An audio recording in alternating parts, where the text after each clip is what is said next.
আয়ারল্যান্ডের ভীষণ সুন্দর একটি জায়গা ভ্রমণের অভিজ্ঞতা হয়েছে আমার।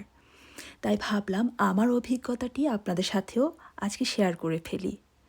যেই জায়গাটিতে যাওয়ার পর আমি আমার চোখকে বিশ্বাস করাতে পারছিলাম না, এটি সত্যিকারের কোনো জায়গা, সত্যিকারের বাস্তব কোনো চিত্র। মনে হচ্ছিল আমি কোনো কল্পনায় ডুবে আছি। তো পথে আমরা আমাদের জন্য কফি নিয়ে নিলাম। বেসিকলি আমি কফির খুব বড় ভক্ত নই। আমার হাজব্যান্ড এবং বিল্লা ভাই খুব পছন্দ করেন, ওনারা ওনাদের জন্য নিয়েছেন, সাথে আমাকেও ধরিয়ে দিয়েছেন। কফি খেতে খেতে আমরা চলে যাব আমাদের ডেস্টিনেশনে।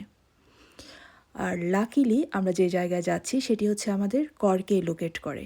আমরা তো আয়ারল্যান্ডের কর্ক সিটিতে থাকি। ইয়াস, আমরা যাচ্ছি মাইজেন হেইড।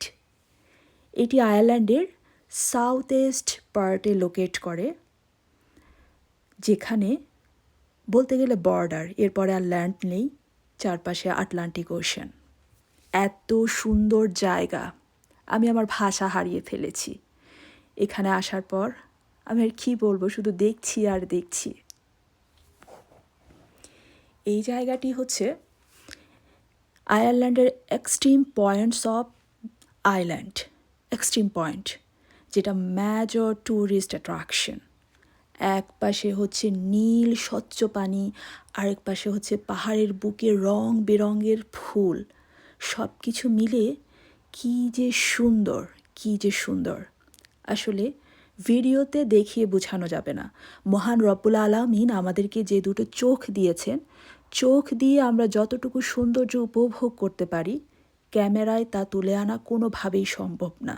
আমি মনে করি যত দামি ক্যামেরাই হোক না কেন, বাস্তব চিত্র তুলে আনা সম্ভব না।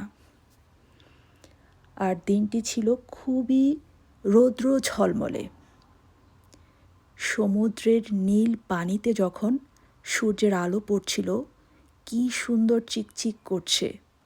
সব কিছু মিলে আসলে এক্সপ্লেইন করা সম্ভব না।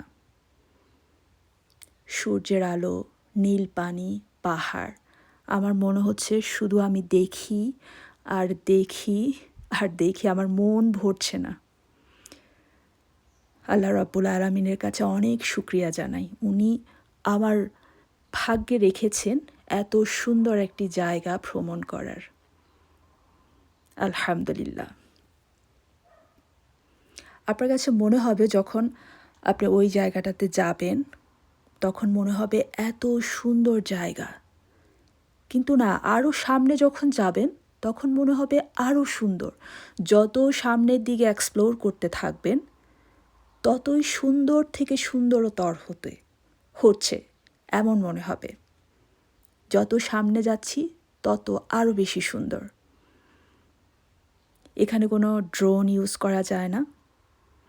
এখানে রক ক্লাইম্ব করার জন্য মানা করা আছে। বিভিন্ন জায়গায় নোটিশগুলো লাগানো আছে।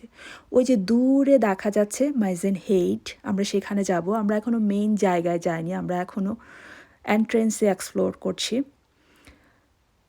তো মাইজেন ব্রিজ দিয়ে আমরা ওই জায়গাটাতে যাব। সেটা হচ্ছে একটা আইসোলেটেড আইল্যান্ড। আয়ারল্যান্ডের মেইন ল্যান্ড থেকে ওই আইল্যান্ডটা আলাদা। সেখানে যাওয়ার জন্য ব্রিজ করা হয়েছে, এবং ব্রিজ পার হয়ে ওই জায়গাটাতে এক্সপ্লোর করতে হলে টিকিট কেটে যেতে হবে, পে করতে হবে। হয়তো বা কনস্ট্রাকশনের জন্য ওদের খরচ হয়েছে তাই। তো আমরা ব্রিজটা পার হয়ে ওই জায়গাটাতে যাচ্ছি। এক একটা জায়গা এতটা সুন্দর, ক্যামেরাতে কিছুই বোঝা যাচ্ছে না। এখানে এত বেশি বাতাস, আমি যদি সেই শব্দটুকু এখানে দিই, আমার কথা আর কিছু শোনা যাবে না, তাই বাতাসের শব্দ আমি বাদ দিয়ে দিয়েছি। যত দূরে চোখ যাচ্ছে শুধু নীল আর নীল।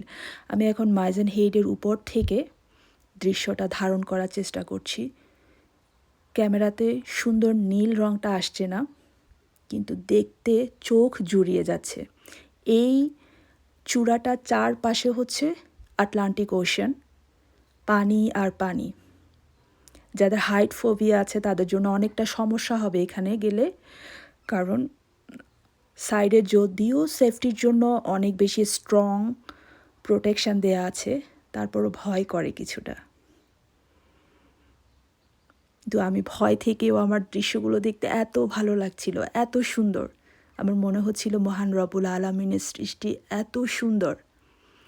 এখানে যে একটি অ্যালবাট্রস পাখি, অ্যালবাট্রস, এরা এখানে আসে মানুষের খাবার কেড়ে নিয়ে যাওয়ার জন্য। খুব ইন্টারেস্টিং। এখানে খাওয়ার সময় খুবই সাবধানে খেতে হবে।